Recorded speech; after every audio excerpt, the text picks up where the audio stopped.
Hello, everybody, and welcome to day 2 of the Arena Open. Today, we are battling for cash, because if I can win day 2, I'll make it $2,000, which is just awesome.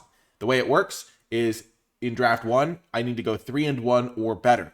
If I go 3-1 or 4-0, I make it to draft 2. And then, in draft 2, if I went 4-0 in draft 1, I have 2 lives. If I went 3-1, I have 1 life. And again, going to try and make it to 4 wins in that draft. But again, this is the first hurdle. We have decided to use the Zimone avatar today to channel my inner engineer. And we have opened a rock solid pack. Roaming Throne is mediocre. 4-4 for 4 with Ward 2 and occasional upside is not a card I'm happy to first pick. Triumphant Chomp is sometimes good. The reason I don't love this card as much as I would normally love this sort of effect is it's a sorcery. One of the main benefits of this sort of card is if you're on the draw, then they play their 2-drop and you're like, you have your mountain up and you just shock their 2-drop and then you've almost like reclaimed the play because you get to affect the board first with your 2-drop. But this is a sorcery, so it doesn't really work that way. It does sometimes kill bigger things if you have a big dino, like if you have a Cavern Stomper in play, you can kill anything for 1 mana. But we're going to just start with Waterwind Scout. This common has been very impressive. It ends up playing out like a 3-mana 3/3 flyer a lot of the time, or a 3-mana 2/2 flyer that draws you a card, both of which are excellent. Because you usually play this on turn 3, and then turn 4 you immediately activate it on itself. And it just goes to town. So that's a really good card. And if I'm going to take a common first, this is the best one to take, I think. Pick 2. If it ain't broke, don't fix it. Just Waterwind Scout is still excellent. They took a rare out of this pack, so there's not a huge amount to gain in terms of insights. Waterwind Scout is better than a decent amount of the rares, but, there's a ton of great rares, obviously, in every color. Council of Echoes is a card that I think is okay, but I don't like it as much, because this format tends to be somewhat quick, and getting to 6 mana is no guarantee, and sometimes you don't even have Descend by the time you get to 6, because you're just, like, racing each other and nothing's died. Tendril the Myco Tyrant is a card that I used to like a lot more, but the format's just a little bit fast, as I said, and I've found that the ability is less relevant, and this often just trades off as a 2-mana 2/2 that doesn't really get you an advantage. I love Deathcap Marionette when I play black. It's a great synergy piece with the cards that do care about descending, but I have found that I can get them a little bit later. But seeing 2 blue cards, 2 black cards, but overall the rare is missing, so not a huge signal point here.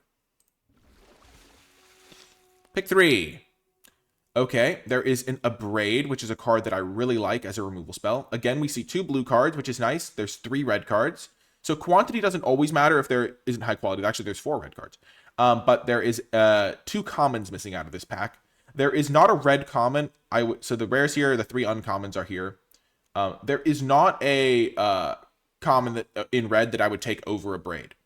And so that could be a good signal point that the person passing to me, if they have a similar decision-making process to me, is also not taking red cards. So I think I'm going to take the Abrade here. Tendril, again, as I've been saying, it just has some weaknesses. Abrade kind of does the thing that I talked about with the Dinosaur Chomp card. I forget the name. But if you're on the draw and you hold up your mana on turn 2 and they play their 3-drop, then you can sometimes just kill it and then maybe affect the board first with your 3-drop. I like Ancestor's Aid too. That could maybe wheel. Puzzle Door can be really good if you're trying to enable some artifact stuff. Terror Tide is sometimes really good. It doesn't play great with Waterwind Scout, which is the reason why I don't want to take it here. Because the problem with this plus Waterwind Scout is Abrade is a Waterwind Scout is like a smallish creature, and you kind of want to be racing with this sort of card. Okay, so there is not a blue card in this pack worth taking. So like Marauding Brine Fang, not really a card. So. Blues are dried up a little. I don't have to leave it completely because I do still have 2 really good blue cards. Maybe I'll get it in pack 2, or maybe this is just a weak pack that didn't have a lot of blue cards. So I'm not going to read too much into that. There's also not a great red card. Panicked Altasaur, not the best. I'm not the hugest fan of Skullcap Snail. So I think it's between Tinker's Tote and Miner's Guidewing. And I'm going to actually take the Guidewing here. I've not historically been the biggest fan, but thinking about what I'm pairing my cards with, Waterwind Scout plays really good with Miner's Guidewing because you can just overwhelm them in the air sometimes. And for that reason, I'm going to take the Guidewing over the Tote. Though I think that's an interesting and close-ish pick.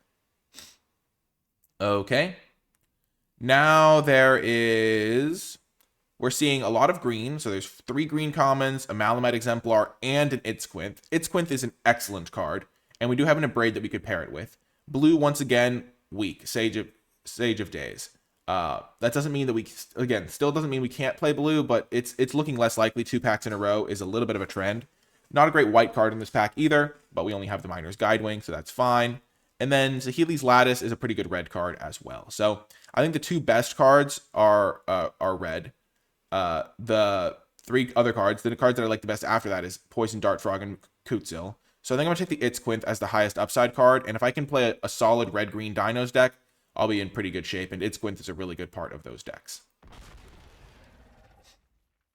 Now there is a Huatli's Final Strike, so that's a pretty nice addition here. There are a few black cards. The Gnawer's fine. Skull Taker's sometimes fine. I don't like Out of Air, and Didactic Echo is not my favorite. It's just too small ball. Like, you play a 5-mana 3/2, and you just get dumpstered by, like, somebody who play, like, a 4-mana 5/4 when they play their, like, Dino guy or something. But Huatli's Final Strike is a nice card for green decks. Blue hasn't seemed that open. We're not going to completely abandon hope, but sometimes you don't play your first picks. That's okay. Sunshot Militia is a card that I like. It depends on the deck for exactly how good it is. There's also Cosmium Blast, which can play really well if you're playing like a blue-white Flyers deck or just a white Flyers deck in general. I don't like the Mineshaft Spider. It's just a little bit too inefficient, and I really hate Cash. That card's awful in my opinion. I think Militia is the card that I most want to take here. It fits nicely with a lot of my plans, and yeah. I think that the Cosmium Blast is a little bit weaker. Now there is an Ancestor's Aid. Don't mind if I do. I think this card's really good. Getting one pick 8 isn't a huge signal because this is a round where I like to take it. But it still plays out really nicely. Fits well. I could still be blue-red. I could be red-green. Red is the color that I'm most confident in at the moment. I think Malamet Veteran's also fine sometimes. But I just do like the Ancestor's Aid.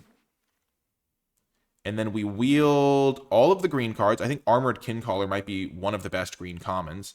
We already have one Ancestor's Aid. I don't usually play multiples of them. There's also a Brazen Blade Master. There's a couple blue cards, but they're kind of bad ones. And there's a Cavern Stomper. I'm going to take the Armored Kincaller here. This is like one of the green cards for your green-red decks that can like swing a race. And I'm not opposed to playing green-red. We wield like 2 bad blue cards. And we wield like 1 really good green card or one of the better green commons at least. And we're wheeling Tendril of the Myco Tyrant. This is actually a really good card for a red-green deck because red-green can sometimes go bigger than the opposing decks, and it does so by just playing normal cards that then do better in the late game. Like, this is a fine card to play on turn 2, and then it's great in the late game.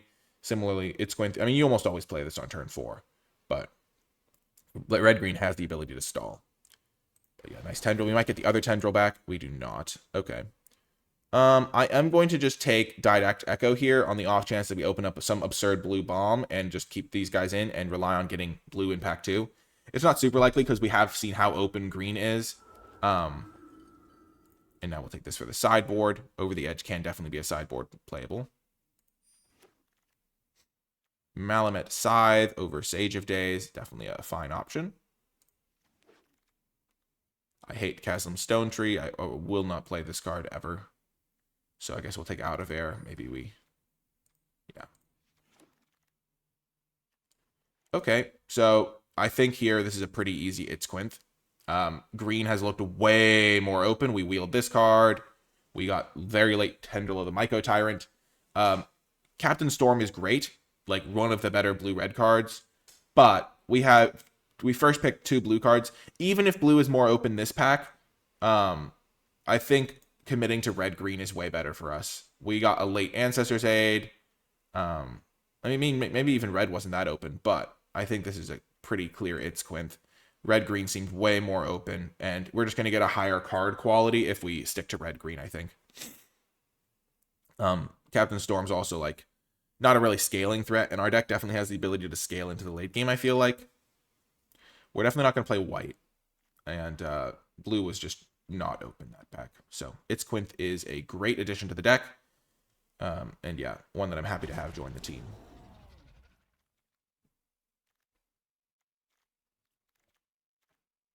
Okay. So now we're going to see some black cards. We didn't see much black pack 1. That was good. We saw like some like fungal guys that wheeled and came around late. But that's okay. I think we're going to take Plundering Pirate here. It's a 3-drop that makes a treasure, and treasures are just very flexible. They help you if you're a little bit mana screwed. They also help you like ramp up to your bigger plays. Nurturing Bristleback is fine, but it's not my favorite card in the world, and I do just like the pirate. We also have 1 Sunshot Militia, so random treasures have value to us. Let's just look at the way our curve is looking. So we're going to cut this. So we have, and then we'll move our combat tricks and removal spells over. I don't think we're going to main deck over the edge.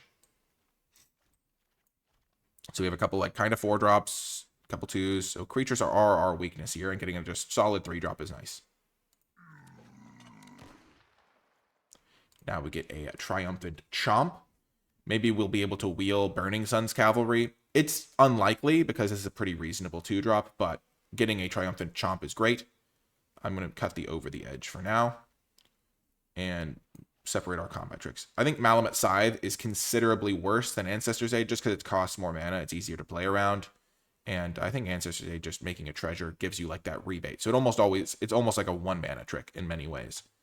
But I think 2 mana to make a 1 treasure is actually like potentially even better because it works with Sunshot and stuff like that. So I have 1, 2, 3, 4, 5, 6 creatures. It's early pack 2 though, so I'm in good shape. Getting removal spells is important. Oh, baby, this is a great pickup. I really like Rampaging Ceratops. So I love Volatile Wanderglyph as well. But when you don't have artifact synergies, it's just a 2 mana 2/2 a lot of the time. And this card reads like an unblockable creature. And I have like Plundering Pirate to potentially play it on turn 4. It's just really, really nice. I like this card a lot. There's also, like, I would probably play 1 Cave in this deck. I don't love them in general. And Twist and Turns is a really good late game card as well if you have a high creature count. But Ceratops is nice. Another Abrade. This deck is really coming together. I'm really happy with how we have navigated this. This is like the easiest Abrade ever. Yeah, I don't really care about Cavern Stomper. I'd rather end the game with my 5-drops. Oh, man, this is great. Dreadmaw's Ire is also fantastic.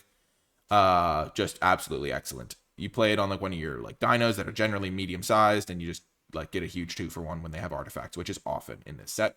Kawadi Scavenger, I would play, but this is an easy Dreadmaw's Ire. So now we're going to put this into our combat tricks pile, cut the Malamet Scythe. We're at 13 playables, early in pack 2 still, or not even on the wheel yet. And we still have, our card quality is incredible. Like every single one of these cards is rock solid. Our worst card is maybe Sunshot Militia, and if that's the case, then you're generally in pretty good shape. We do get a bit of a blank pack here, though. We will take the Mineshaft Spider. Sometimes you want to sideboard this in if your opponent is on like the Waterwind Scout deck, because sometimes this sort of archetype can struggle against those. Our deck is actually okay against them because we have 2 Abrades and a Chomp, but we'll take the Mineshaft Spider anyway. And we get another Rampaging Ceratops. Don't mind if I do. I wouldn't mind playing 1 Staggering Scythe in this sort of deck.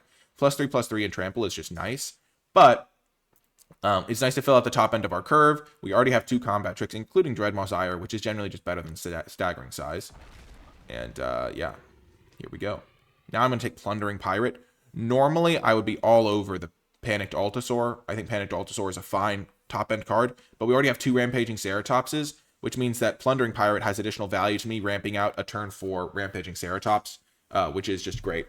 I would probably play 1 Panicked Altosaur as a third 5-drop, but in order to set that up, I'm happy to have the Plundering Pirate. 1 copy of Nurturing Bristleback is totally fine for this sort of mid-rangey deck. More mid-rangey deck. It's not like pure mid-range. And now I'll take a Malamet Veteran. This is one of the reasons I didn't really care about the Altosaur, because this card is like almost equally good. I'm really happy I have these Plundering Pirates, though. Being able to cast my 5-drops on turn 4 is going to maybe do some really good things. So we need like 6 playables going into the last pack. I might not want to play Nurturing Bristleback. It is one like a decent land cycler, because like when you play that for 7 mana, it like helps you stabilize. Okay, so now it's between Brawler. I think I'm just gonna take the Brawler, make sure I get enough 2-drops over the Nursery.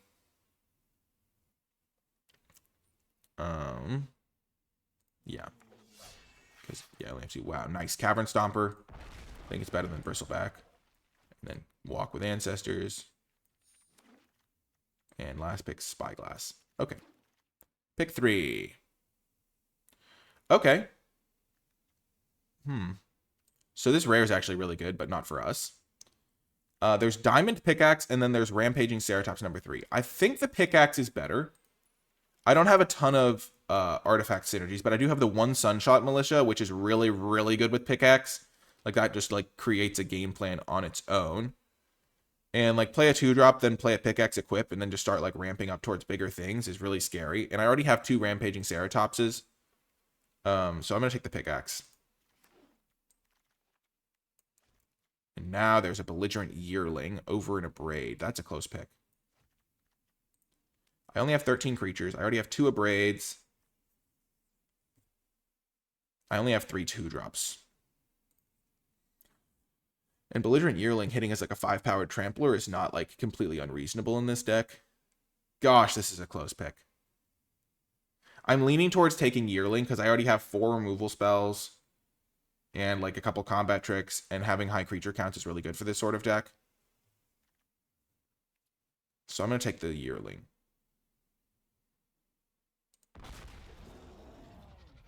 Yes! Oh my gosh! Hulking Raptor pick 3? Oh my gosh, this is going great. A little bit less great. I'm going to take either the Monstrosaur or a sideboard Digsite Conservator. I think the Monstrosaur is better than the Bristleback, maybe, just because I can play it at 6 mana easier than the 7 mana, and having 1 land cycler is not terrible in these sorts of decks. Especially because I don't have any caves. Digsite Conservator might wheel. It probably won't, but I have not found this to be like a main deckable card even, and I could main deck a Seismic Monstrosaur. And now I will take Huatley's Final Strike over the Idol of the Deep King. I think Idol's great, but Huatley's is like unconditional removal in this sort of deck. And I have a lot of creatures, and I think that it's better than Idol. Just in this sort of build. Sometimes it's a little bit clunky to have that sort of effect, but I'm feeling pretty good here. Oh, baby. And then I get Kincaller or Poisonous Dart Frog. Honestly, it's probably Dart Frog. Dart Frog plays great with Huatley's Final Strike, giving it Death Touch. It ramps into my like bigger guys. I still have like a couple great 4-drops. I've got a couple of big 5-drops. Kincaller's really good. I don't think it'll wheel. It has like a slight chance of wheeling. I wheeled the first one I got. I mean, this would have to come back with like 2 cards in the pack or 3 cards. I think Poison Dart Frog is where I've got to be, though. That's tough, though. I now have 5 2-drops plus 2 Abrades. So my early game is pretty well set. And the Itzquinth I'm still counting as 4-drops. Playing a turn 3 Itzquinth and killing something's pretty good, too. My removal suite is really good. Having these 2 also makes Abrade less necessary because I can kill small things. Or even bigger things if I have a Dino in play. So cutting Malamet Veteran makes sense to me. Potentially.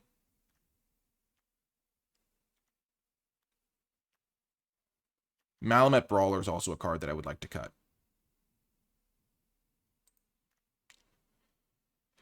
The Malamet guys just aren't as good. Nurturing Bristleback is fine, I think. Yeah, not playing this, but that is funny. This card is awful. Though in my deck, it's actually like somewhat okay, because I have 2 Treasure Makers plus an Ancestor's Aid. Plus Diamond Pickaxe. I think I'm 0% to play it, though. I'm just going to take Daring Discovery as a potential sideboard option. That's an incredible pickup. Oh my gosh. Having a creature land is such an advantage. Such an advantage.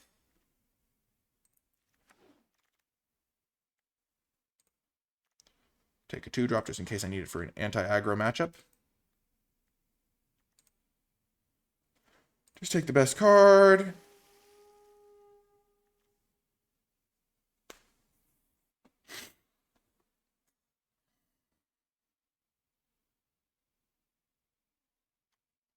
What did I take Diamond Pickaxe over again?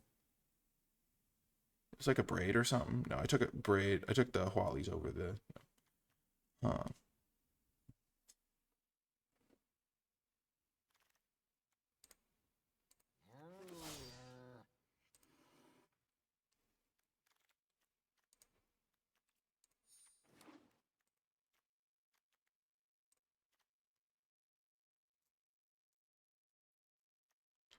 I don't really want the Bristleback. Ridgeline is kind of a mana sink as well. I'm just cutting all the cards that I'm not, like, guaranteed to play. I don't think I'm guaranteed to play the pickaxe, even though it's pretty good, I think. Especially if I'm playing Sunshot Militia. That just makes that such a devastating top deck.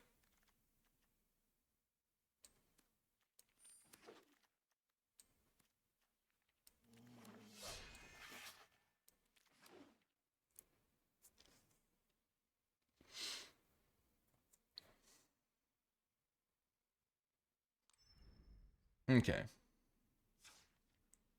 So here's what I'm thinking. 17 lands. Just to make sure I hit everything on time. Diamond Pickaxe getting back in. Because look, I have 36. I have 12 creatures in this build. 36 cards. So I want to up my creature count primarily, but also up my late game for if I want to play 17 lands, which I think I do. Because I think these are like 4-drops. I'm just going to sort all my non-creature things that like aren't curve related here. So this is like, I have 4 2-drops here, a few 3s, but a Braid counts as a 2-drop a lot of the time. I can always play Squint if I really need a 2-drop, though I would prefer not to. But I think I want to bring in the Diamond Pickaxe because it makes Sunshot Militia like a really good card. Like that synergy alone is almost worth it. And if I'm doing that, then I really like the Seismic Monstrosaur because that can also, it can't sacrifice treasures, but if I have extra treasures lying around, it can, like, I don't know, it helps my mana situation. There's also the Cavern Stomper, which is a little bit slow. I don't love Malamet Brawler. This guy's already almost unblockable. I'm going to bring in the Diamond Pickaxe. And then I think Monstrosaur might be better than Bristleback. And then... my permanent count is now at 13. Let's add some more creatures. Maybe 1 Malamet Brawler, 1 Cavern Stomper.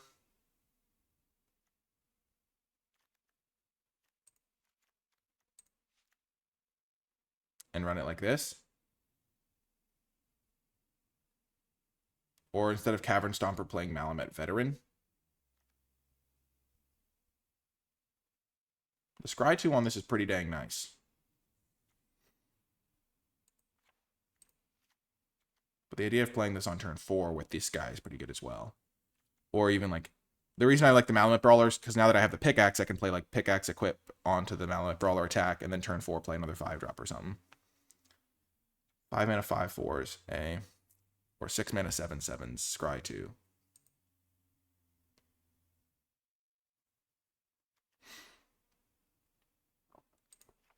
I think I'm going to take the Cavern Stomper.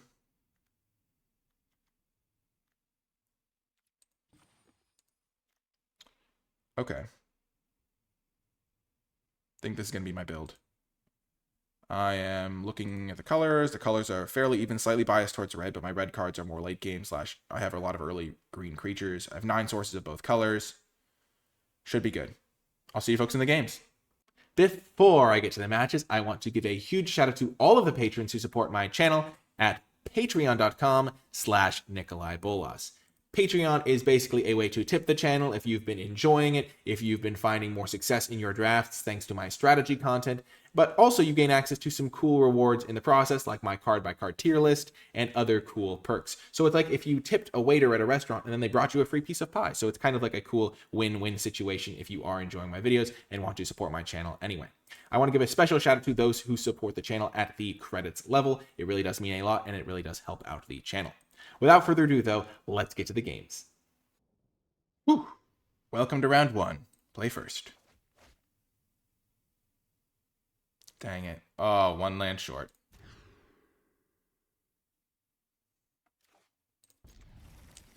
This is where we hope to draw spells to play. Turn 4 this, turn 5 that. That's our current plan. Oh, gosh. What are they up to? Oh, my goodness. That is a card I have not seen in play this entire format. And I've played a lot of this format.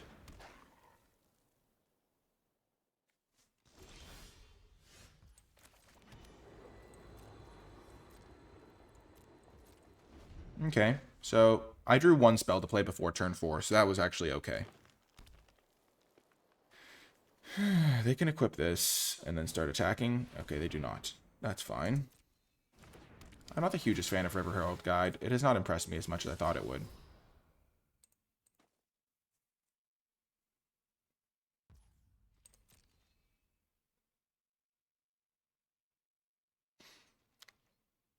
So they got a 2-for-1 and I've mulliganed. So, oh my gosh. That's going to devastate them.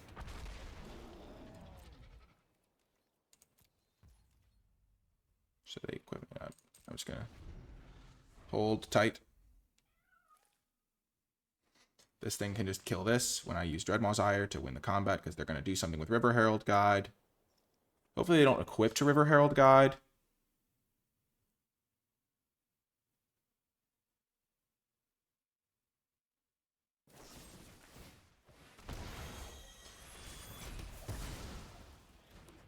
That's unfortunate.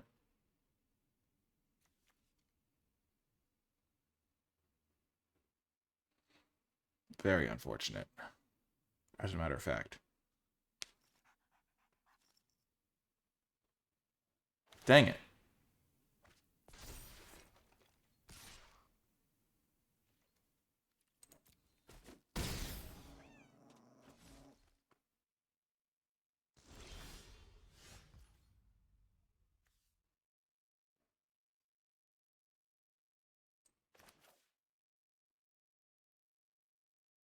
So they got rid of a card to get this thing going.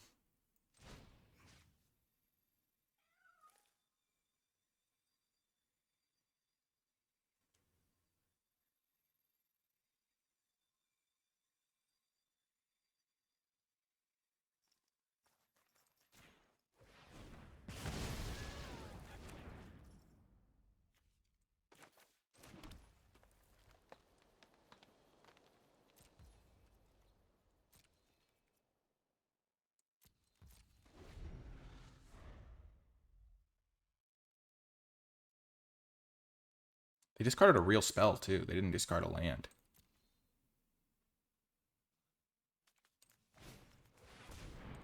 Sentinel, okay.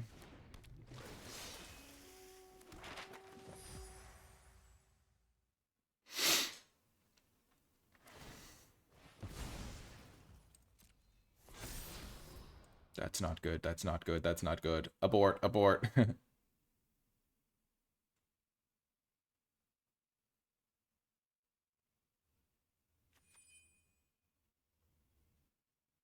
This card is absurdly strong.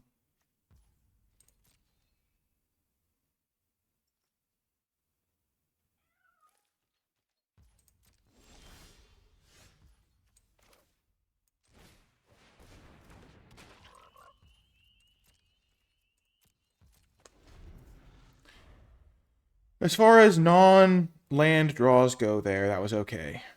Because that can at least trade with Sentinel. Never mind. Gosh darn it. This game has lined up poorly. But then again, when you mulligan, your hands are usually just a little bit tougher to manipulate.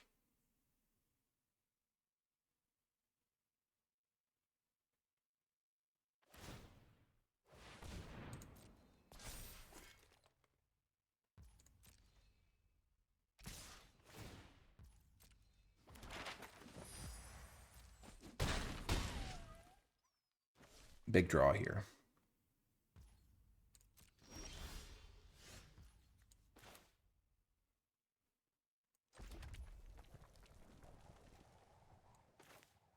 So they have 3 spells in hand.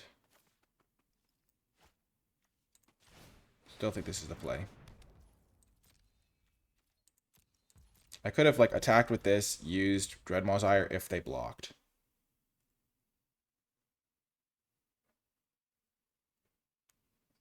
Which maybe was correct. I don't think it was, though. I think deploying this is the best play I have. Gosh, I can't believe they had this stupid Bitter Triumph. It's like the only removal spell that would stop my hulking guy. Anyway, I'm going to stop complaining now. Oh, gosh. I'm so competitive. I just want to win. I just want to win.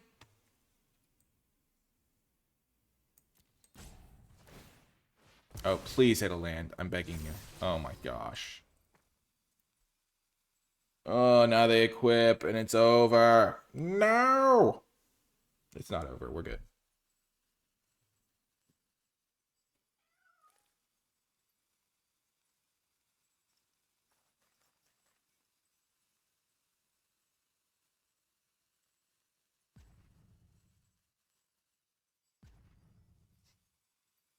I need to draw my own Huatli's Final Strike. Not gonna lie.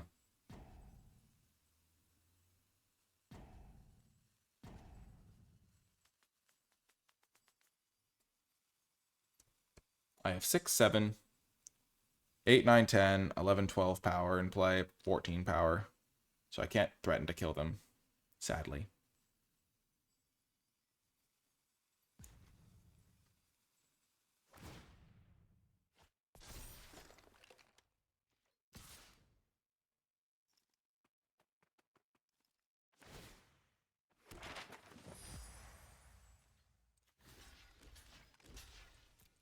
I have no options here. I have to block.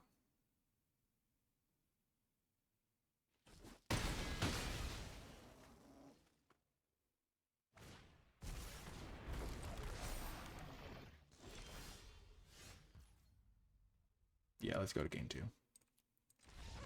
Oh, it was so awkward because I had the Dreadmaw's Ire, but because Sunshot Militia is garbage, I couldn't actually get any attacks in to use it. Oh gosh. Okay. Also, Sentinel's just broken. That card is ridiculous. So hard to defeat. I don't think I need to change anything though. I think I'm kind of using my optimal build, and I just have to hope for a better draw.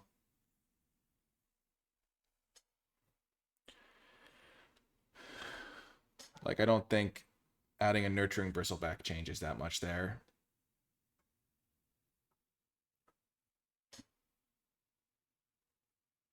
Part of it's just they had a lot of removal. Every time I played something worthwhile, they killed it. And that's just how it goes sometimes. I don't think I want Walking with Ancestors still, though. I think I just have a lot of good cards. And, like, I hope to draw those ones and, like, a decent curve. Which I have, so that's why you draft and play the games, because you never know exactly what's going to happen. But I think this is a good build. So.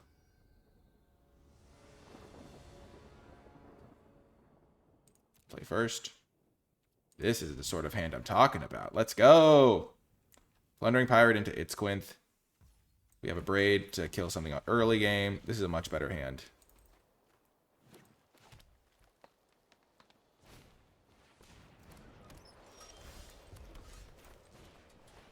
Play the Frog.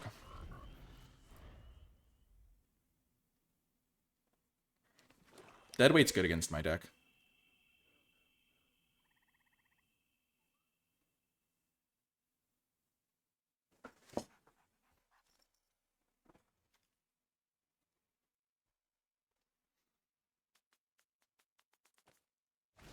Yep. They always have. They always have it! Ah! At least now they can't kill my Plundering Pirate.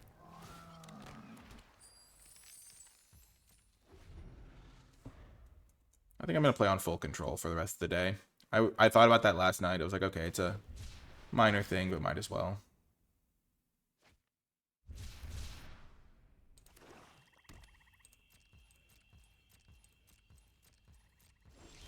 Draw.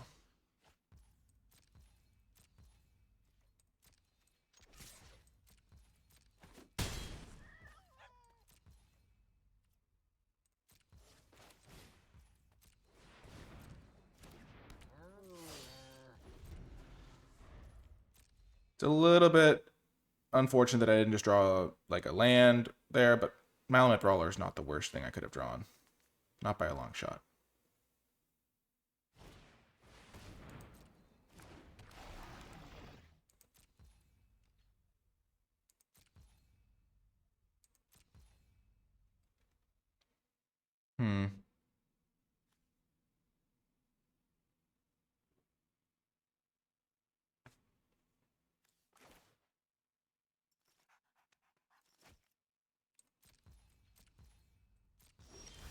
I'm going to keep the treasure around.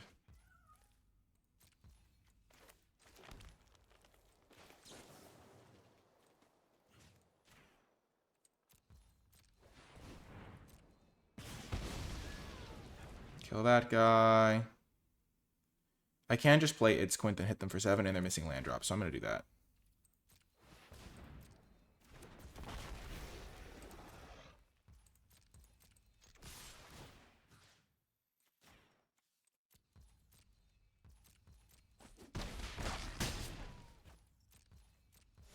Maybe I was supposed to use Itzquint's ability plus Triumphant Chomp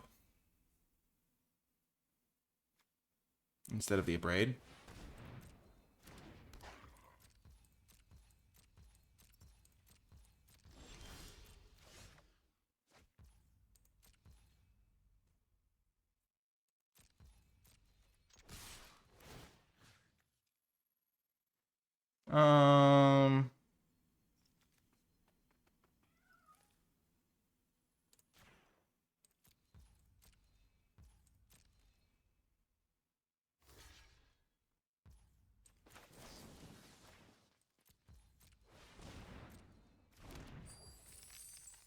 That's why I did it this way, because I figured I might get an extra point of trample damage. I don't know why they blocked Itzquint instead of Malamute Brawler, but there we have it.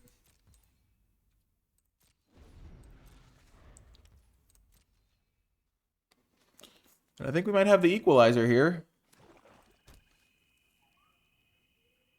Barring something crazy.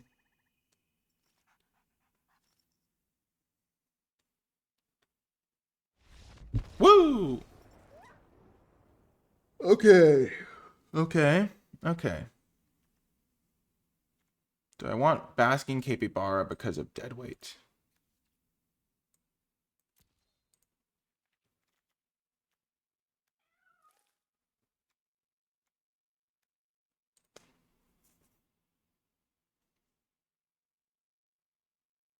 Probably. What would I play it over? Probably the Brawler.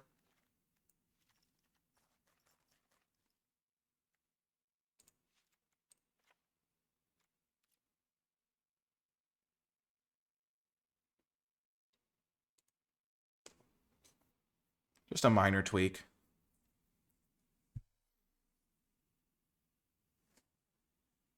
Ugh.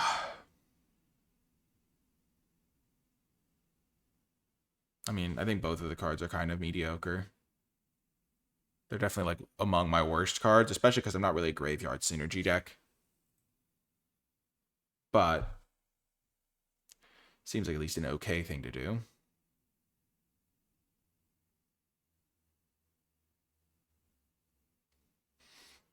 Ugh, the stress. I'm on the draw now.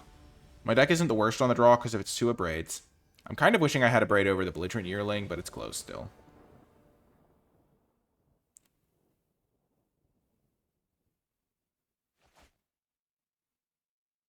Ooh, oh, man.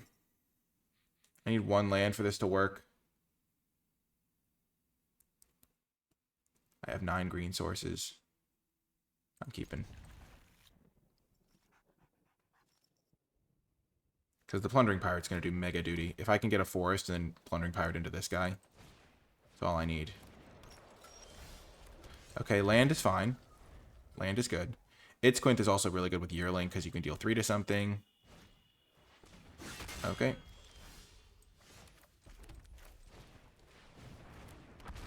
This card I think is terrible. But I'm going to have to prove it by beating them.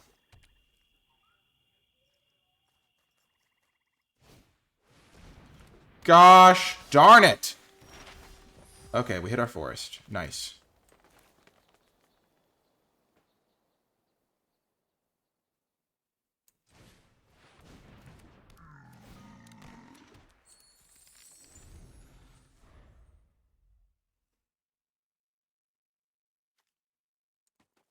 So I haven't seen a single combat trick from them. I have seen Huatley's Final Strike. Deadweight.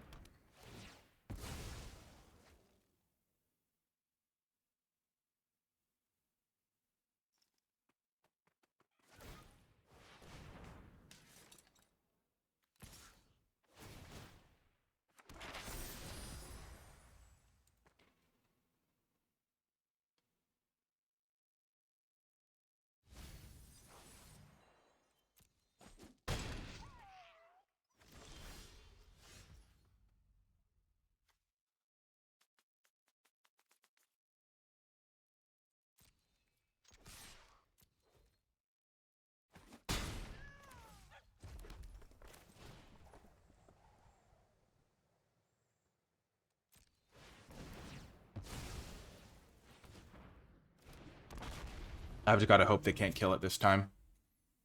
They did miss a land drop, I think. They can't use Watley's to kill it. And if they don't grow this guy at all, then I can use Itzquint to get him.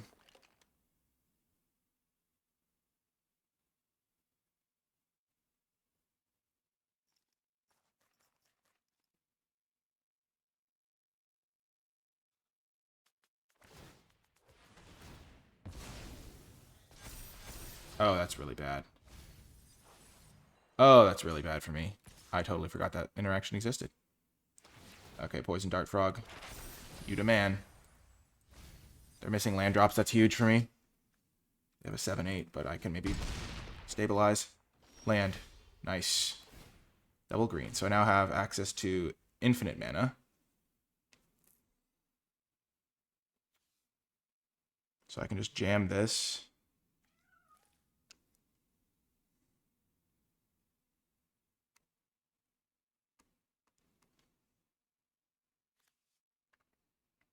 This isn't a dinosaur, gosh darn it.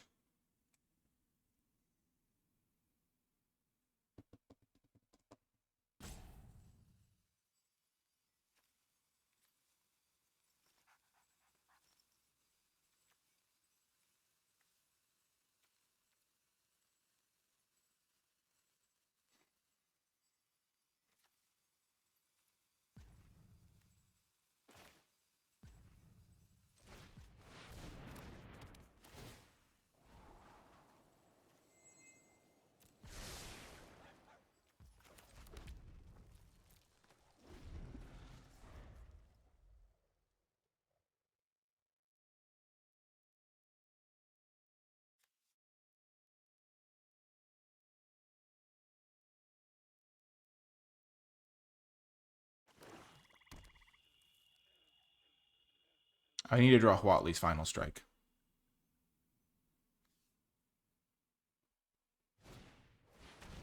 Okay.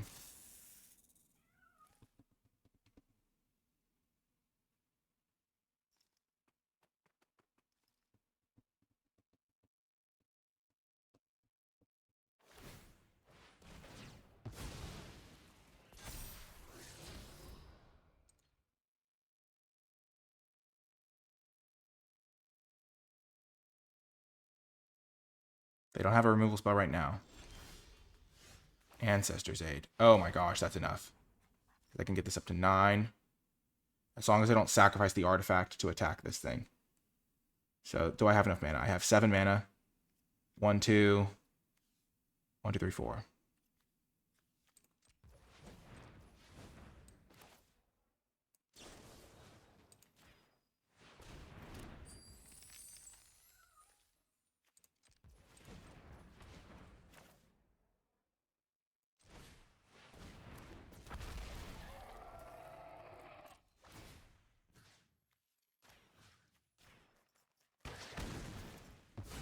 Yes.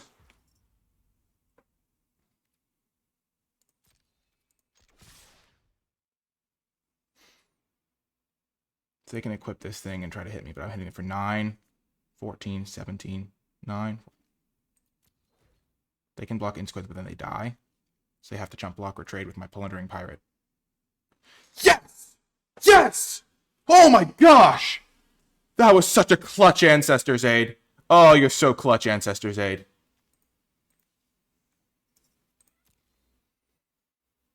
So they're going to go to 1.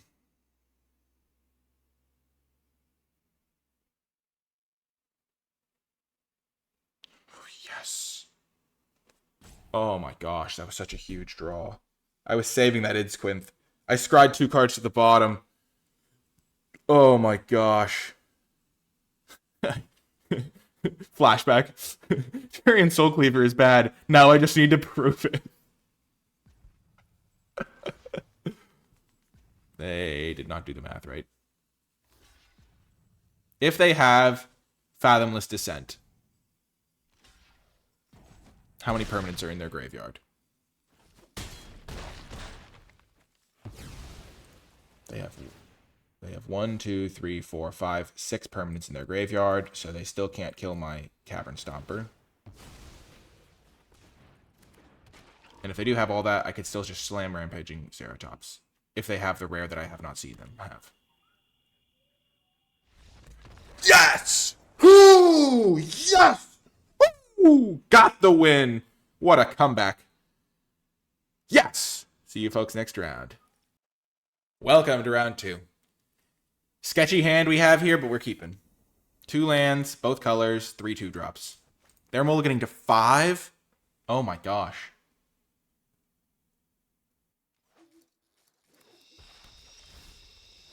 And land is just about the best thing we could draw here.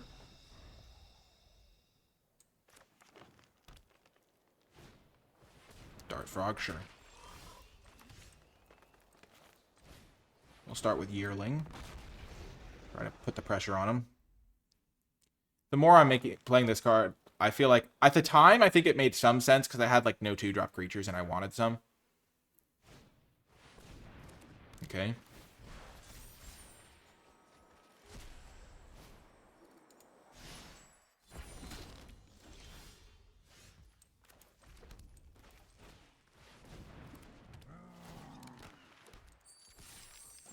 So what I'm going to do is then just play turn 4 Rampaging Ceratops. This hand has come together perfectly. This is what my deck is trying to do.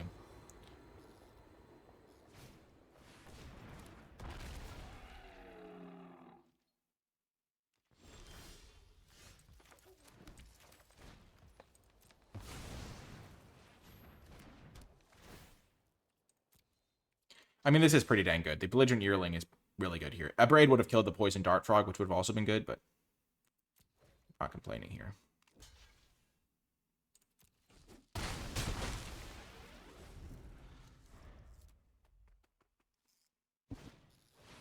Oh, Hatcher. Okay.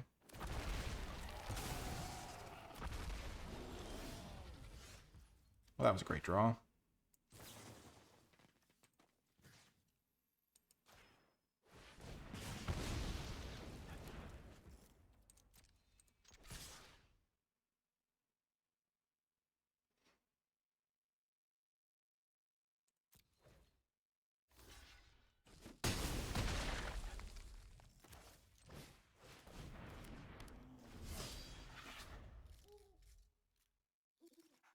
I still can't block my Rampaging Ceratops.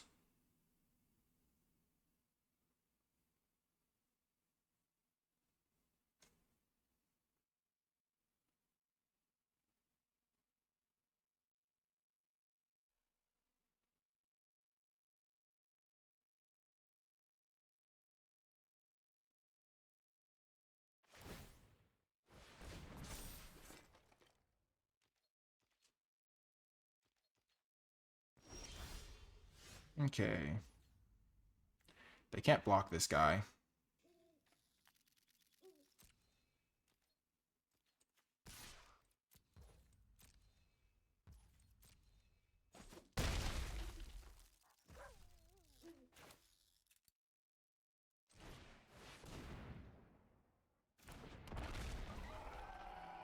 Gonna play around in a Braid or something. Sure.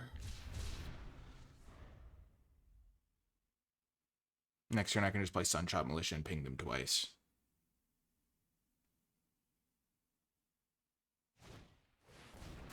Okay.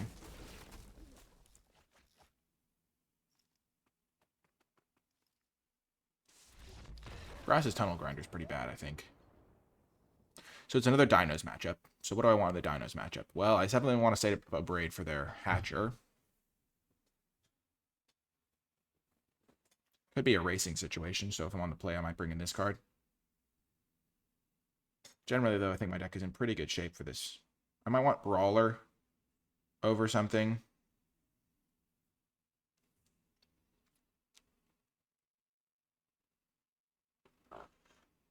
No.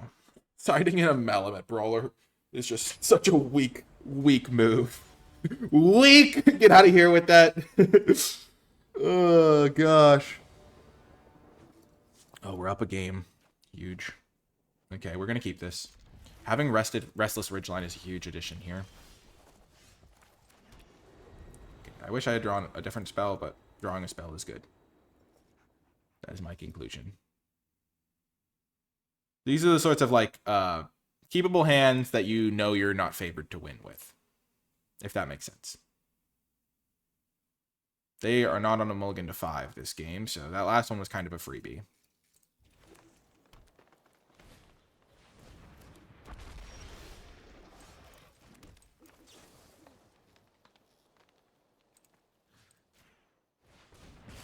I like just killing at sorcerer speed, though. Yeah, because I just don't want to get blown up by a combat trick. But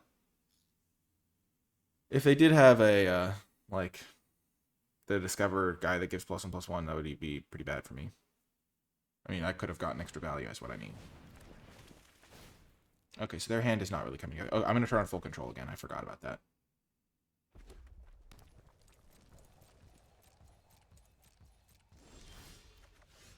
Oh, what a draw.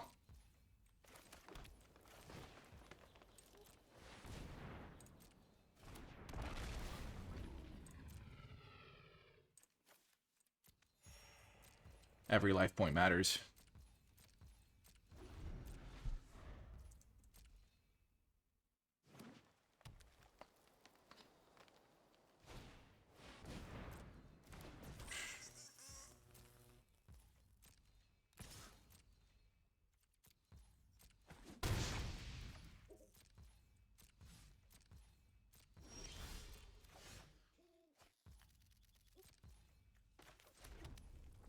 So this can flip with dinosaurs.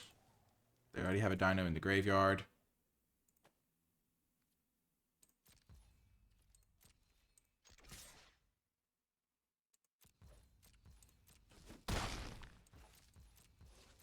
It's going to do nothing here.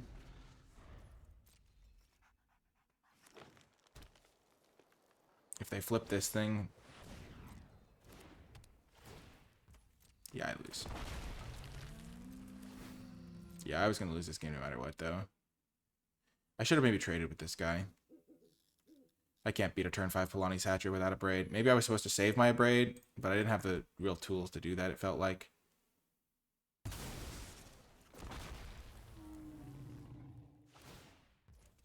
So here I need to draw Itzquinth literally this turn, I think.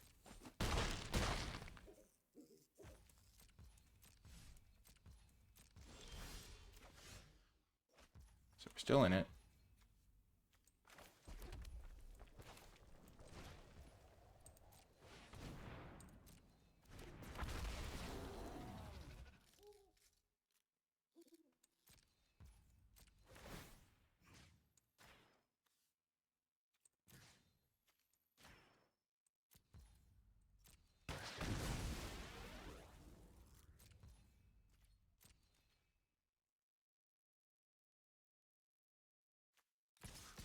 I can kill the Hotfoot Gnome, which I think I'm going to do.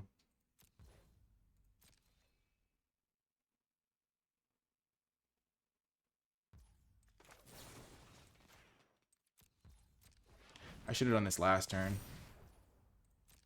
I got greedy, though. 1 mana kill a 3-drop is still so good.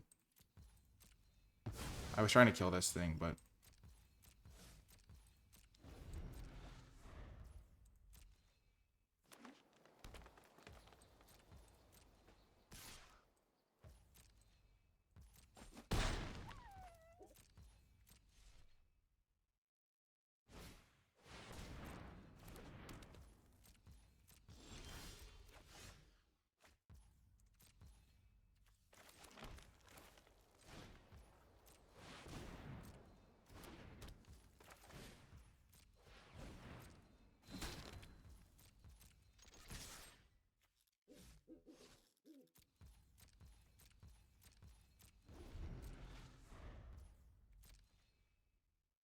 Okay.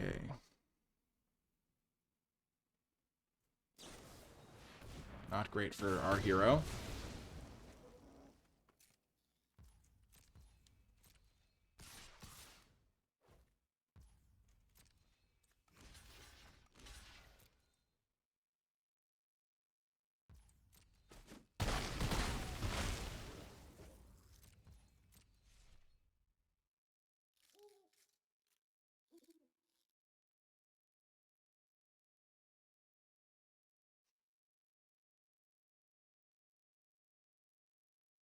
I'm low-key kind of close to like winning with this Ceratops if they can't block it.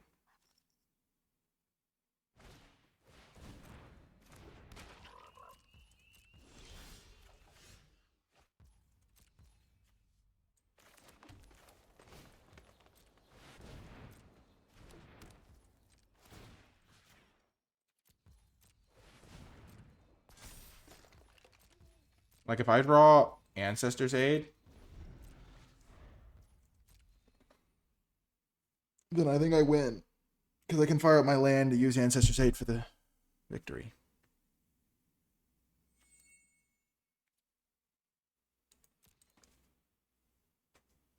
Yeah, they're making a ginormous guy here. Absolute monster.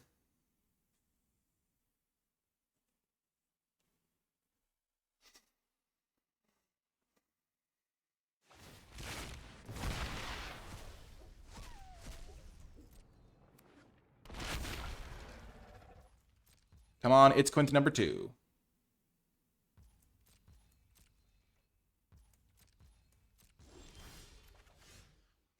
Sunshot Militia, not bad. Okay.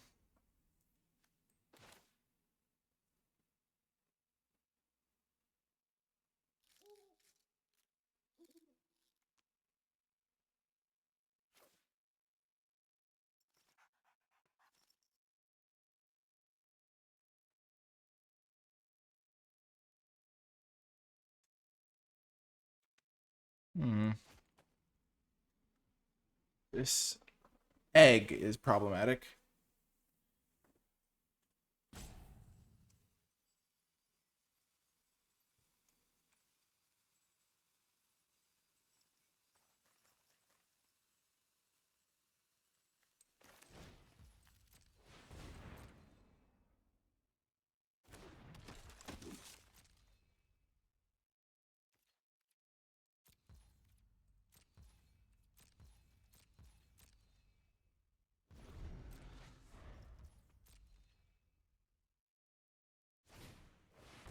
Okay.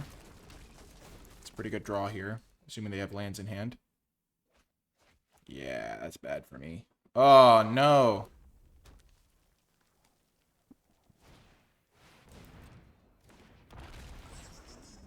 To be fair, I was already planning on double blocking this thing.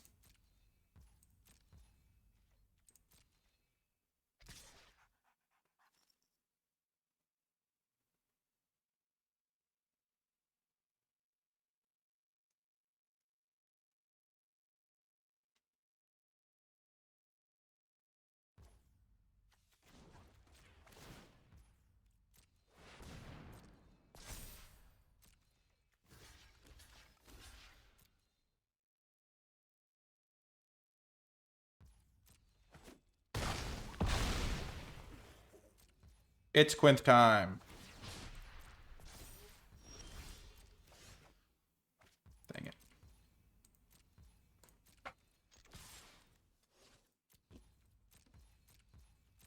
Yeah, this game's over. I almost managed to beat the Polani's guy. Fortunately, it was not meant to be.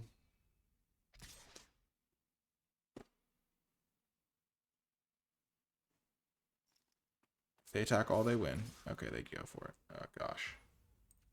Imagine if I'd drawn a Braid or something, and I just kill this thing, block there, win the game. Okay, well, we are going to bring in Over the Edge.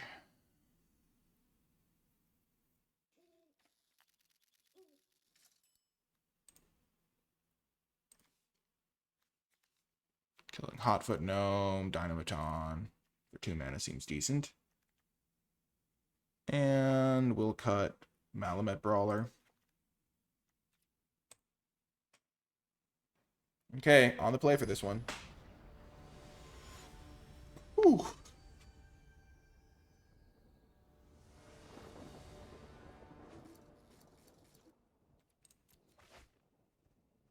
This is a good hand. Oh, we could play the turn forward Ceratops if we draw it and one more land. Yes, they mulligan. I am not above hoping my opponent mulligans, because this has been tough.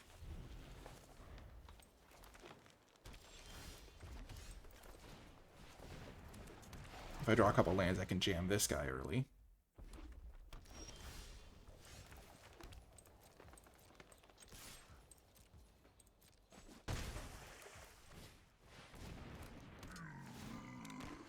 Basically, one more land. I can over the edge on my own guy to try and get there.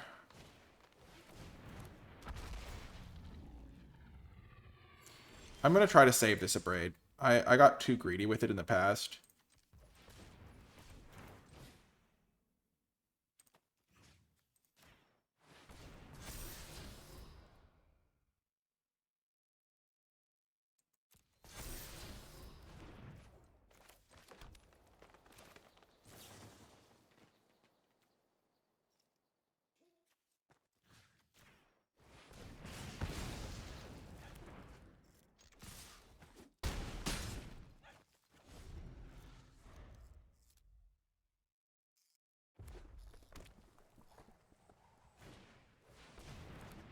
Another dino.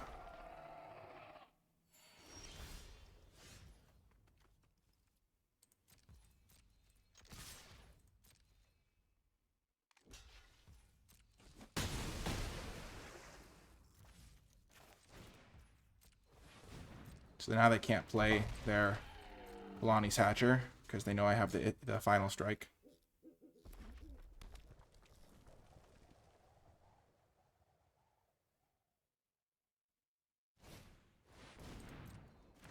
Sure.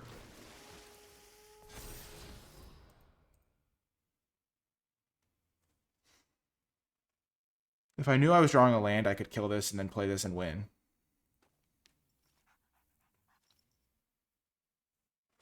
Because then I'd hit them for 6, 10. And then even if they play this, they'd lose.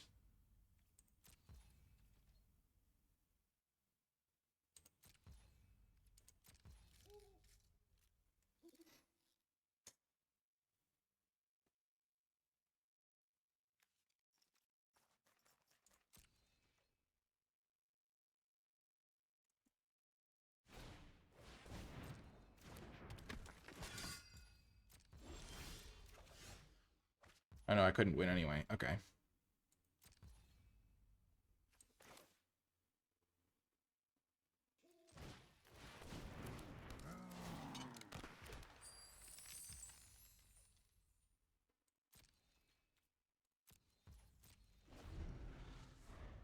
Oh, I hope they don't stabilize.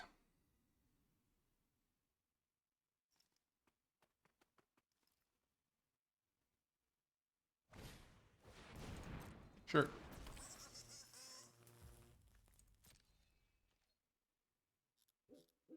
Kind of hoping this would hit a land, so they have 2 spells in hand.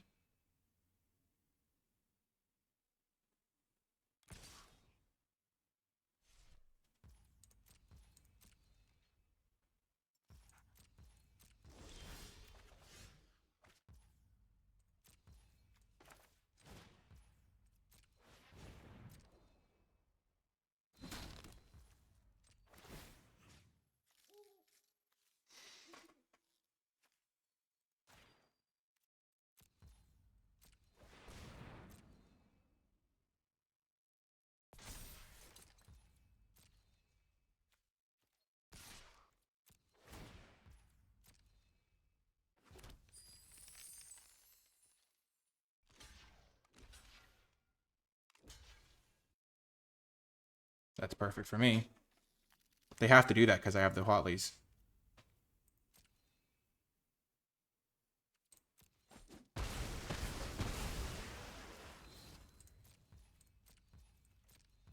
Yes! This Whatley's final strike is going to take me to the promised land. Sure.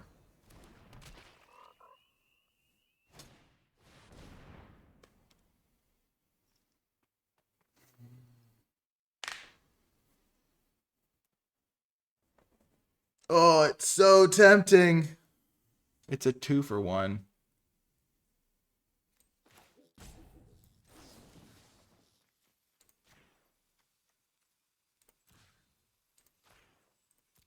I know they're baiting me into this, but it's still the best line for me. Because if I draw a land now, I just win. And I haven't drawn a land for a few turns. Yes! Like, even though they're going to play their Hatcher, they can't come back now.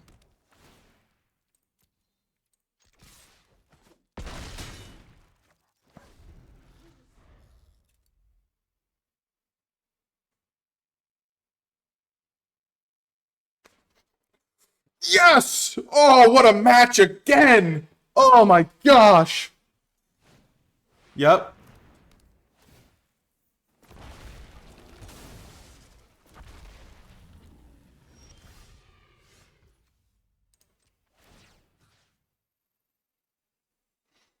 So I have 6 trample, 10 trample. So I have 10 trample power.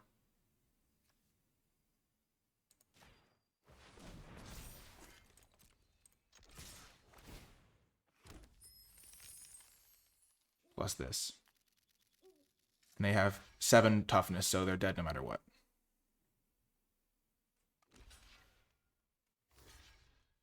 So I trample over for 1, I trample over for 3.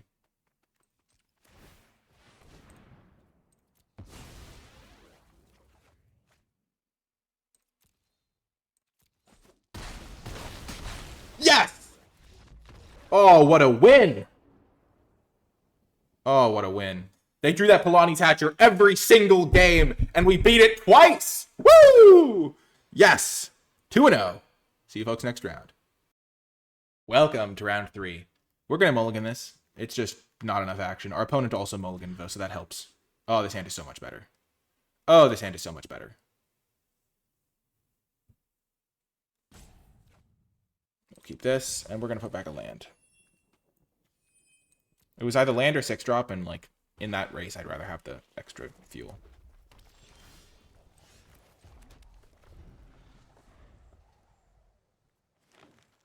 This thing over a Braid was, like, a questionable pick, but it did kind of win me the last game.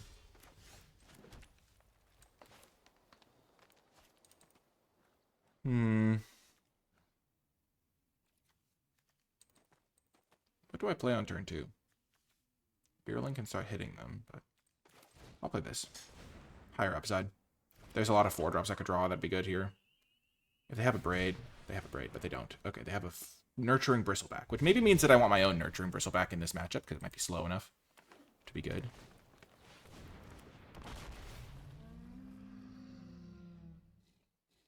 Okay.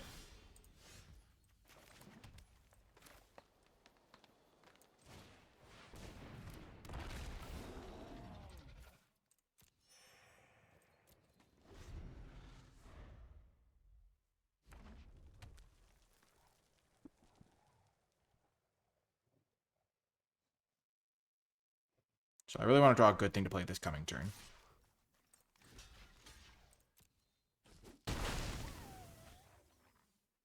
We'll trade it.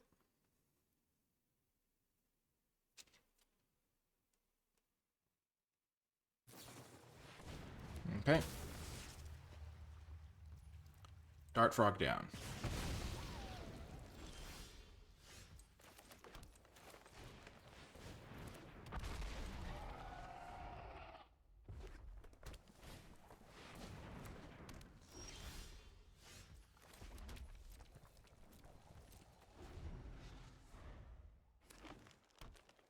I hope they don't play their own Cavern Stomper. That's also bad for me.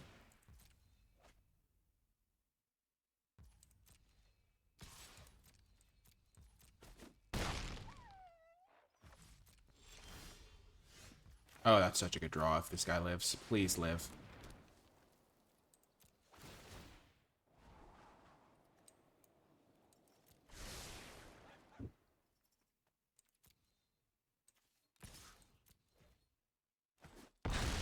Like, I really need them to not have Watleys here. I really need them not to have Watleys.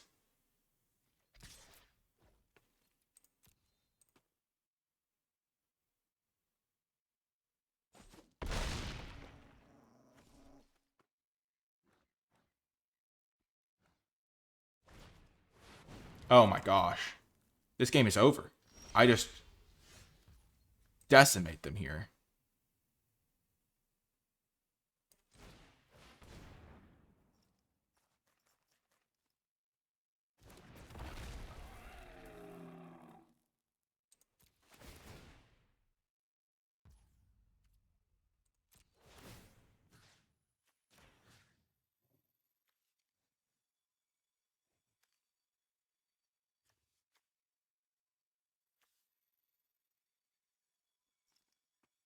Hmm.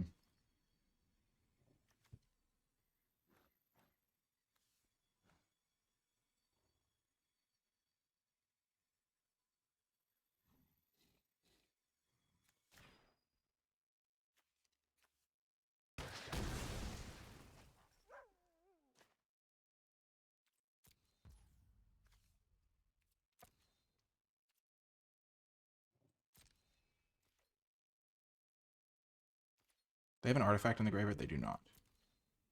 Because they can put me down to 11.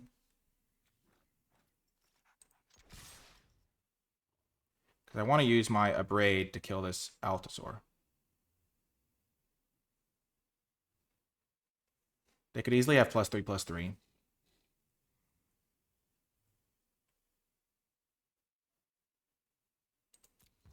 I need to get this Altasaur out of here.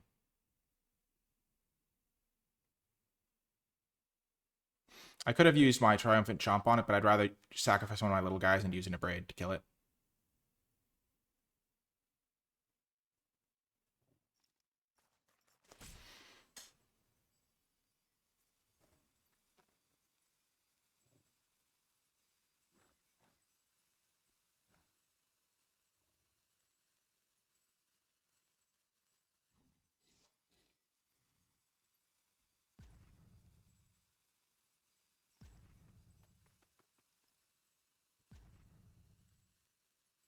And if they don't block, then I can chomp their Dreadmaw.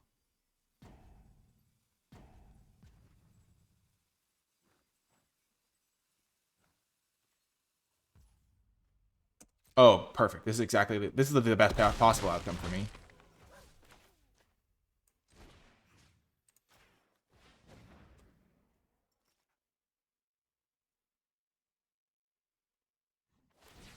Yep.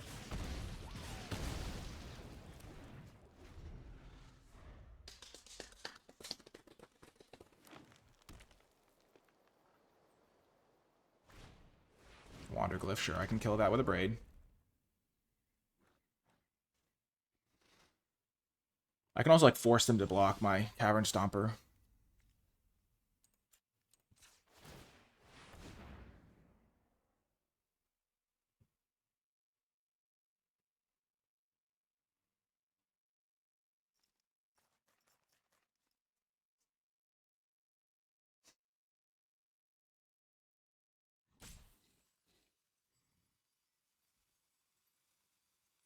Man, thinking back on it, that last attack, that last turn was such a...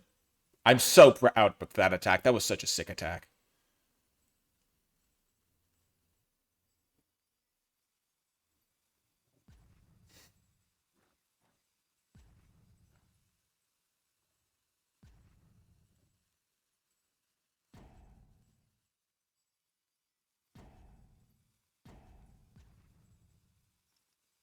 They're probably deciding whether or not to pump this guy, and if they do, I win. Like, I think they have a combat trick. They tried to attack a 6/6 into a 7/7.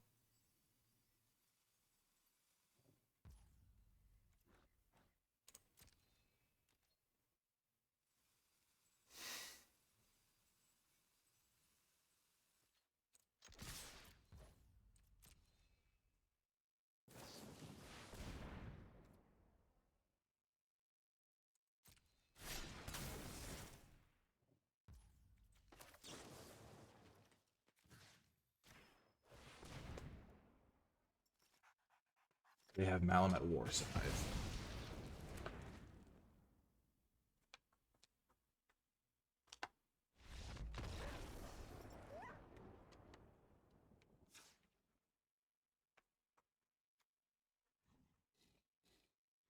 Yeah, Malamet Warscythe, Idol of the Deep King, Earthshaker Dreadmaw.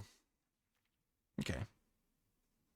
This could be a bigger, like, type of go big, go home matchup here.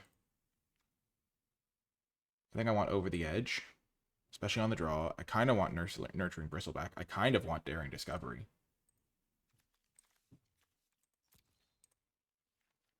Daring Discovery maybe for the play. Bristleback for the draw. What would I cut, though? I'm going to cut the Malamet Brawler for sure. I think I don't need the Bristleback. I kind of already have Tendril as a late game play. I've got... Don't want to get too deep in the weeds there. Bristleback is still just not a very good card. While Over the Edge can kill like a turn 2. Oh, yes. Oh, yes. Oh, no. Yes! Oh, it's Quintus so good with Armored Kincaller here.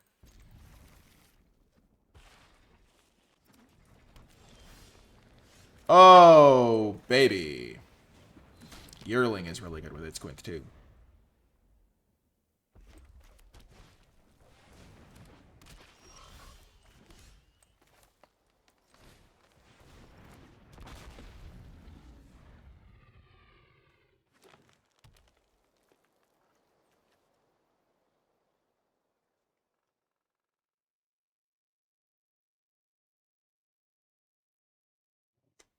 I really just hope I draw a land this next turn so I don't have to make the tough decision of what to do. I might just play Plundering Pirate if I don't. Or I could play Equip Pickaxe Attack.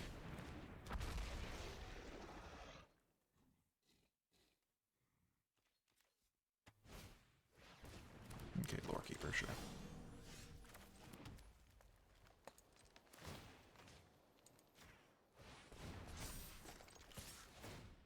Now it's an easy decision.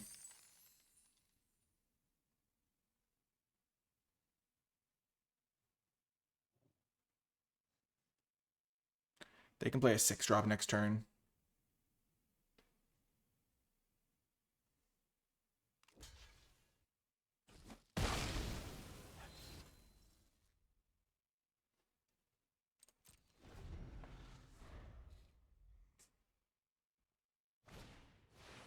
Sure.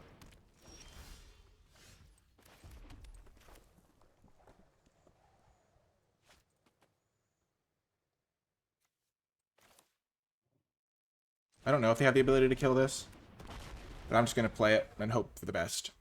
If they have Huatli Strike, they need to draw a land to kill it. Oh, they do have a land. Ugh, dang it.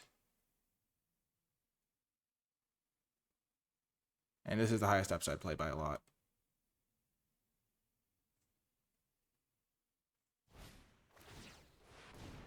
Yes! They messed up. Lorekeeper can't tap for that. Oh my gosh, this is the sort of gift you don't expect on day 2 of the Arena Open. Oh my gosh. Yes! Oh, I'm going to win this game easily now. This game is over. This game is over. That's why I was so feeling pretty good, because they couldn't kill it with something like a Rumbling Rock Slide. Okay.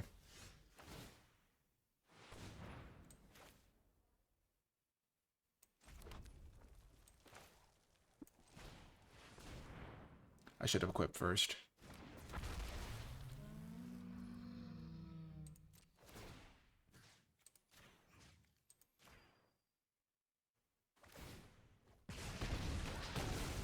This needs 2 mana to get Death Touch.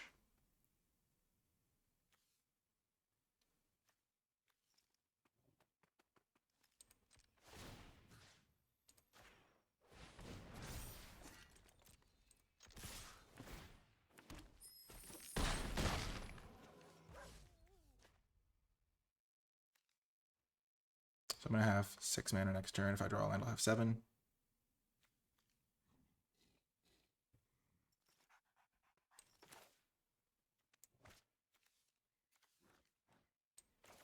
I don't really care about the life gain right now. I'm just going to play this guy.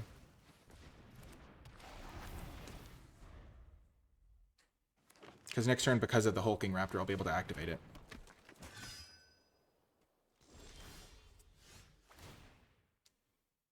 Okay, that's just devastating.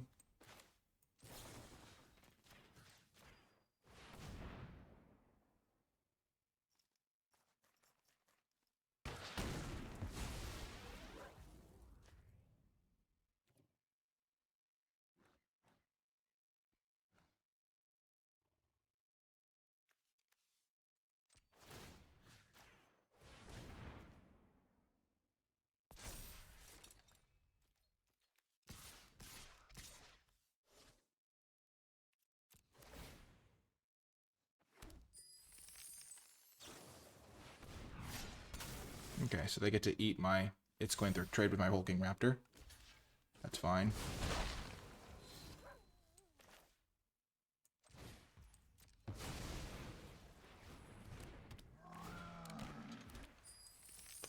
So now they have to kill Tendrils and then survive my next couple turns.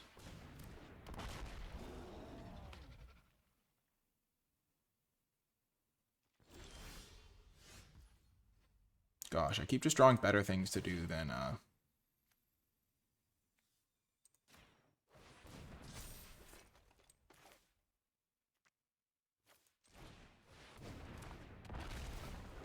this is just trying to bait a block out. They have to block Tendril.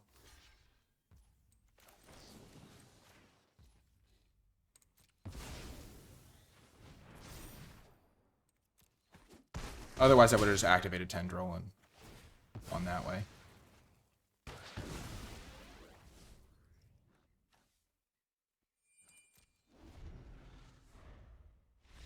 Yes!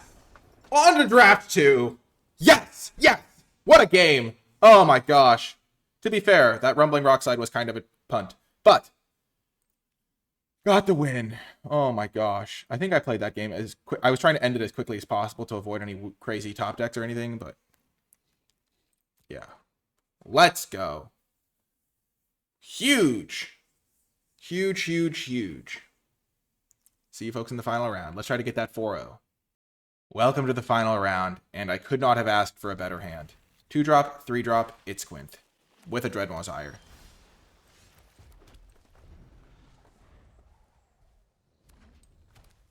Ooh, maybe against an Artifacts deck.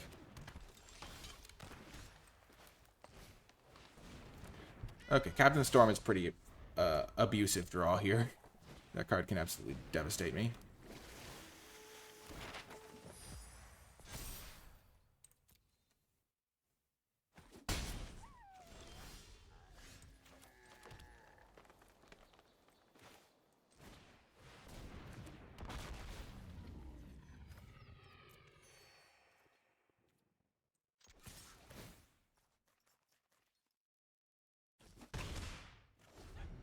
Gotta be said, on the draw against Lannery Storm, or against Captain Storm into Waterwind Scout is not where you want to be, but still, you face really good decks sometimes in these events.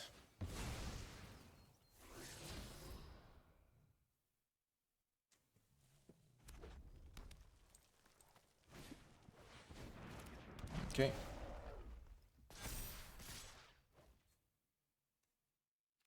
No blocks.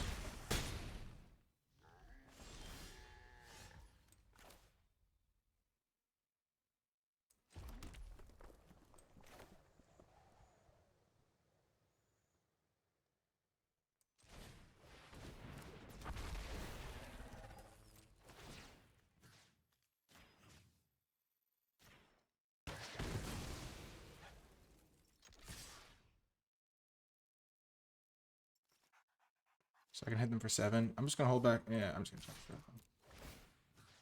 Give him everything you got.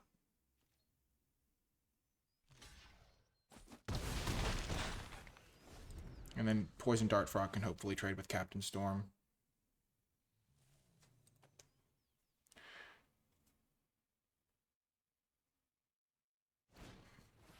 Oh, gosh.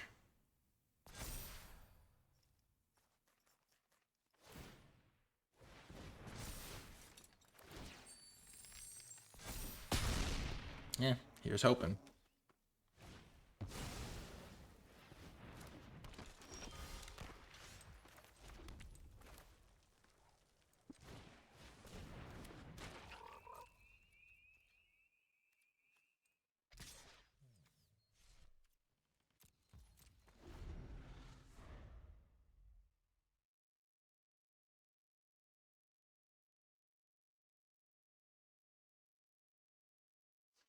Watley's Strike, anybody? I mean, if they don't have Captain Storm on turn 2, I win this game easily. So, if they just play like a Shipwreck Sentry or something instead.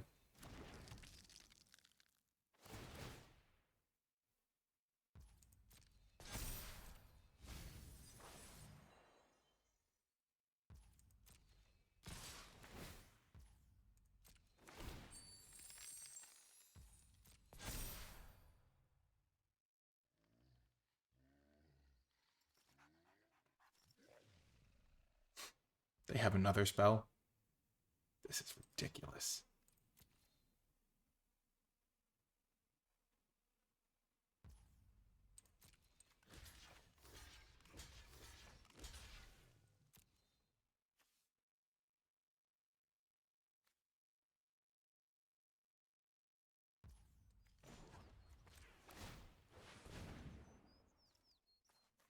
Yep, they've got something. Of course they do. Why wouldn't they have something?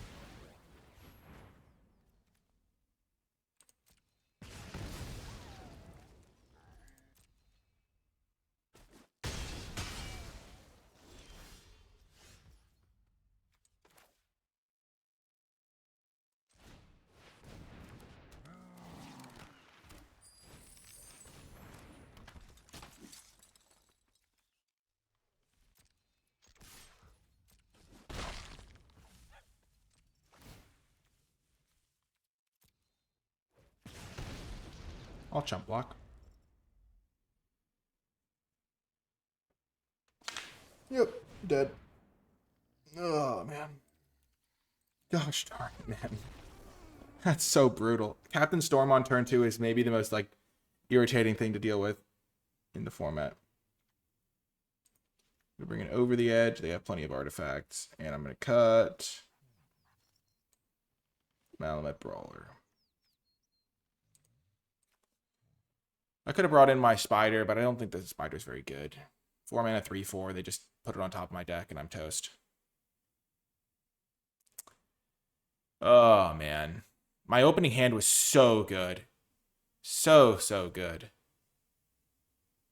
If I had been on the play, I would have won that game because I would have been able to kill their Storm before it took over with using my Itzquinth. Because it would have been a 3/3, and I would have had a 3/2 in play, or 3/3 in play or something, I think.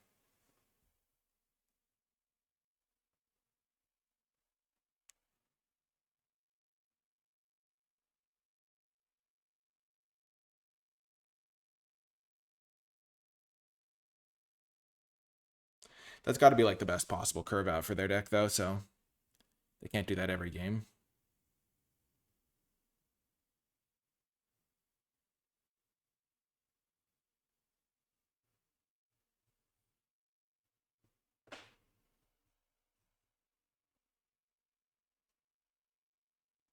Shut the battle back. My deck is really good. I'm feeling like I'm in the zone. We lost round 1, game 1. We battled back and won that one, so.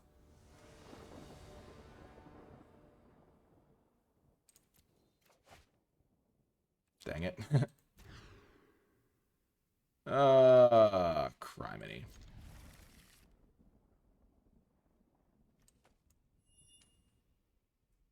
I think I like this. I need to draw a land, but I need to draw a land anyway. I give myself 2 draw steps at a land. And then hope for the best. Because I might use this to try to find more lands. Blowgun, okay. We found the land. I really wish I could use this to destroy an artifact.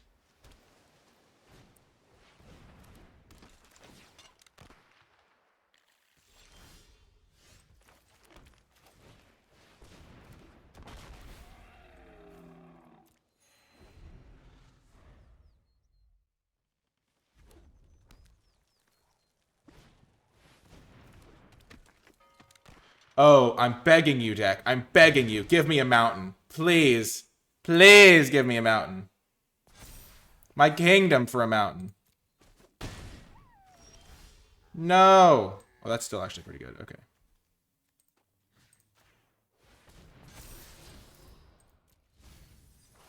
Yes!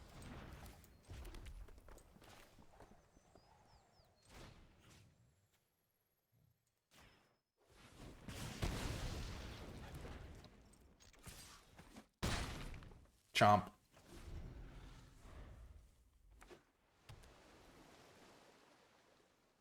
They can like double equip, which is kind of funny. Oh, and they can give it death touch too.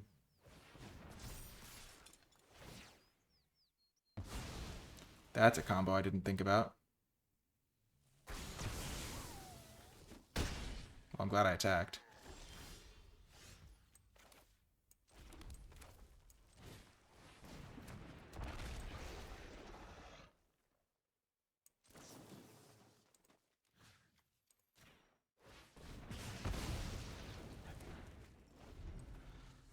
Maybe I should have saved the Abrade.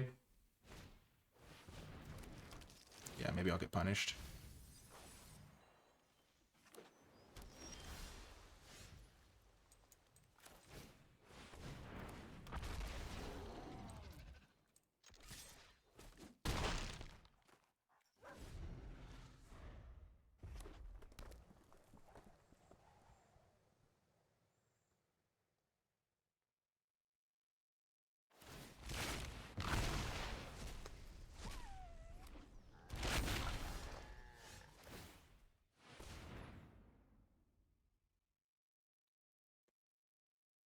Hmm.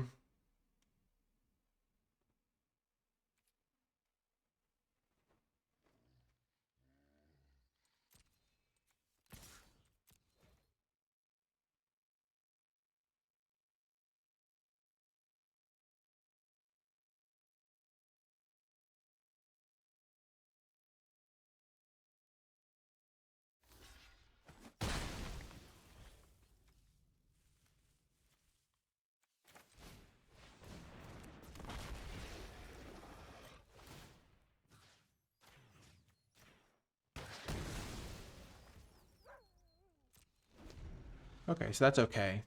It's not the best outcome for me, but it's not the worst either. Sure.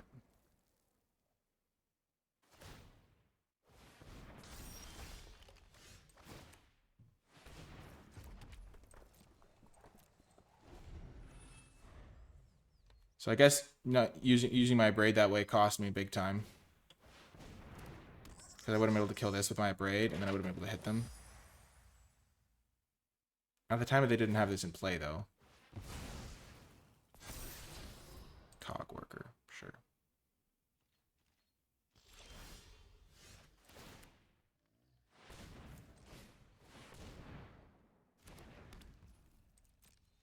Cog worker is pretty irritating because of stopping my Ceratops.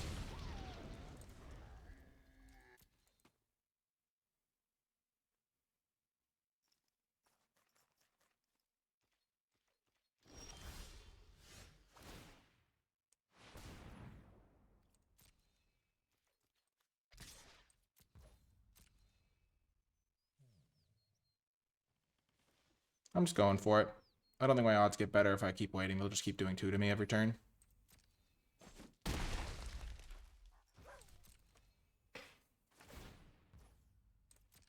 What I do is they like flash in Cog worker to try to double block, and then I kill them.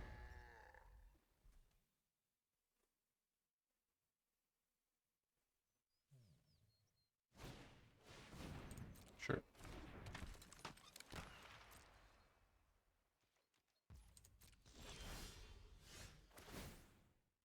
That's probably good enough to win.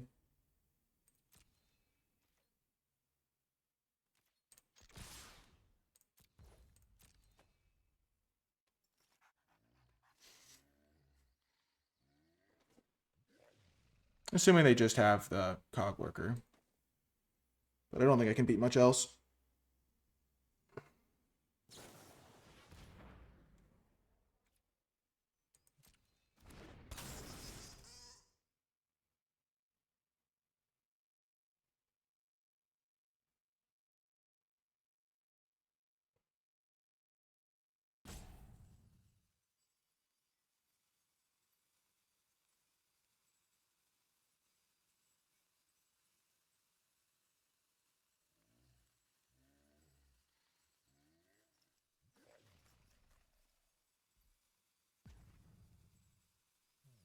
So if they have unlucky drop,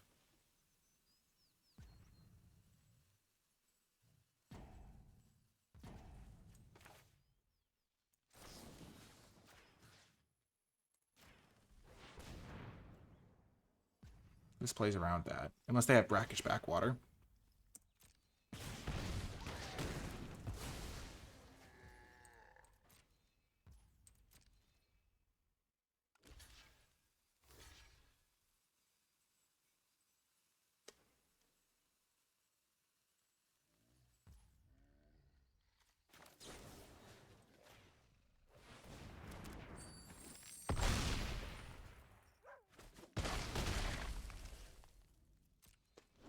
I guess I should have used, like, let the Hulking Raptor trade off, potentially.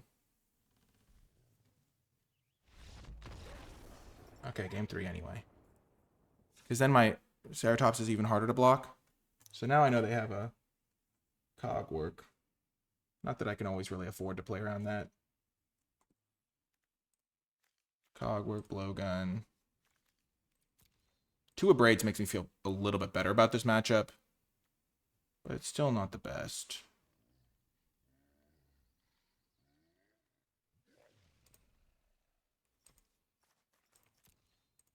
Yeah, we'll run it back. Oh, this is pain. It's so tough. Oh, man. Oh, man. Let's just hope they mulligan to Oblivion and draw terribly. I mean, we just showed that we can beat them in a fair game. Like, that was a close one, but we still won fair and square. It's not like we cheesed them. And they got mana screwed or something. We both played spells.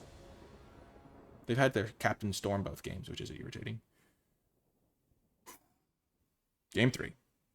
This is a big one. Giving yourself an extra life in the second draft is huge. Okay, this is a great draw. This is a great hand. This is what I need.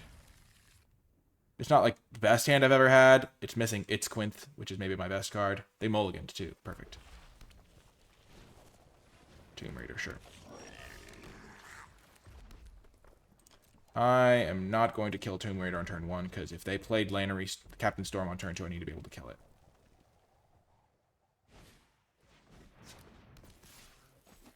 Okay, so they are missing a color.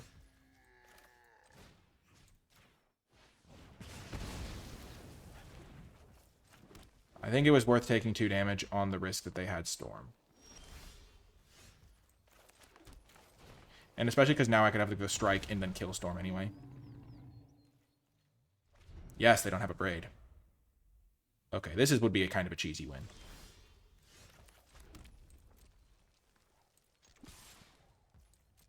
Oh my gosh. We're in such good shape. Just miss another land drop. No, okay, it's a mountain though. It's not that useful. They mulliganed and missed a land drop. Oh, now we're really cooking. We're really cooking now.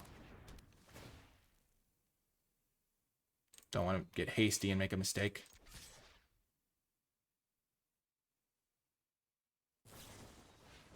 Oh, they used that just to get a treasure. Oh my gosh. And they draw the island. Okay. What are they working with here?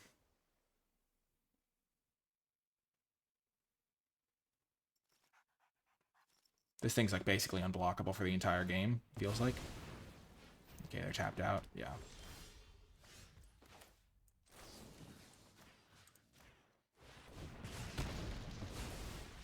Yes! 4-0! That's what I'm talking about! Boom! Oh my gosh, let's go! Huge! What a win by the Dinos! This is the best Dinos deck I've ever had in the entire format. I have found very little success with Dinos. I've just been getting owned. Probably because every time I play Dinos, I'm trying to mess around with Jasath.